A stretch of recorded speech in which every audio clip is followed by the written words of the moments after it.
datang di Bicara Sehat, podcast edukatif bareng saya Naila sebagai host yang bakal ngobrol santai tapi penuh makna. Kali ini kita bakal bahas soal vasektomi yang lagi ramai banget di Indonesia dan juga lanjut ke bahasan penting seputar program keluarga berencana atau KB. Podcast kali ini saya ditemani 3 narasumber.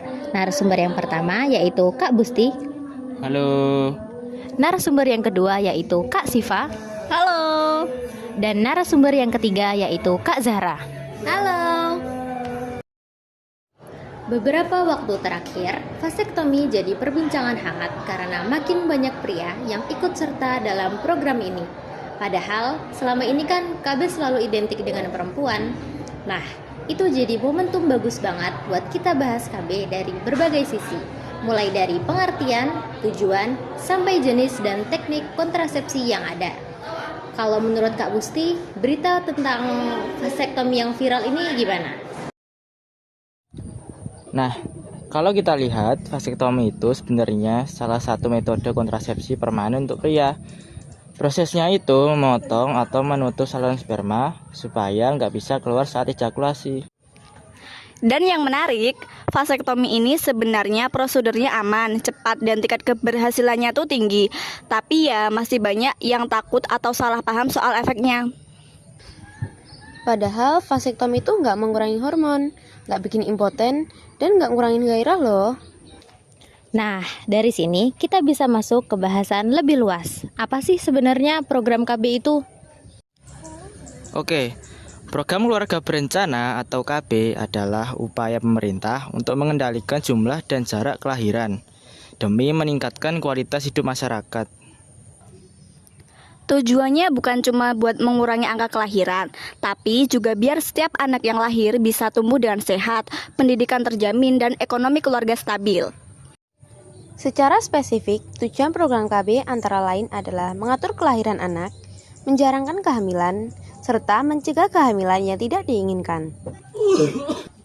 Menurut saya, program KB ini juga mendorong keterlibatan pria dan wanita secara seimbang dalam merencanakan keluarga. Lalu, untuk kelebihan dan kekurangan dari program KB sendiri apa aja sih? Kelebihannya tuh jelas. Yang pertama, menekan angka kehamilan yang tidak diinginkan, meningkatkan kesehatan ibu dan anak, serta membantu keluarga merencanakan masa depan. Nah, di lain sisi tentu ada kekurangannya juga. Beberapa metode kontrasepsi bisa menimbulkan efek samping seperti perubahan hormon, gangguan menstruasi, atau alergi. Nah, kita kan baru aja nyinggung tentang metode kontrasepsi. Sebenarnya, pengertian dari teknik kontrasepsi ini apa menurut Kak Busti? Nah, oke. Jadi, teknik kontrasepsi itu metode atau cara yang digunakan untuk mencegah terjadinya kehamilan. Ada yang bersifat sementara dan ada juga yang bersifat permanen. Makanya penting banget untuk pilih metode kontrasepsi yang sesuai dengan kondisi dan kebutuhan pasangan masing-masing. Oke.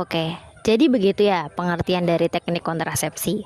Untuk jenis-jenis dari kontrasepsi, apa aja tuh Kak? Oke, secara umum ada 2 jenis kontrasepsi nih Kak. Yang pertama, kontrasepsi yang mencegah terjadinya fertilisasi. Kontrasepsi jenis ini bertujuan untuk menghalangi sperma mencapai dan membuahi sel telur.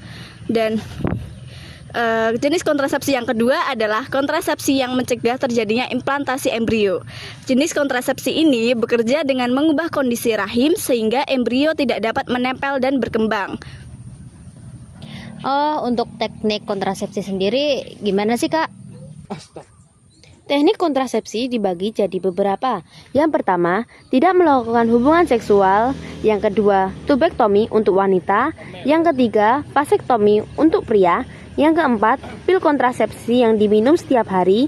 Yang kelima, pil yang diminum setelah berhubungan seksual. Yang keenam, intrauterine device atau yang biasa disebut IUD. Yang ketujuh, kondom. Yang kedelapan, diafragma. Yang kesembilan, spermisida.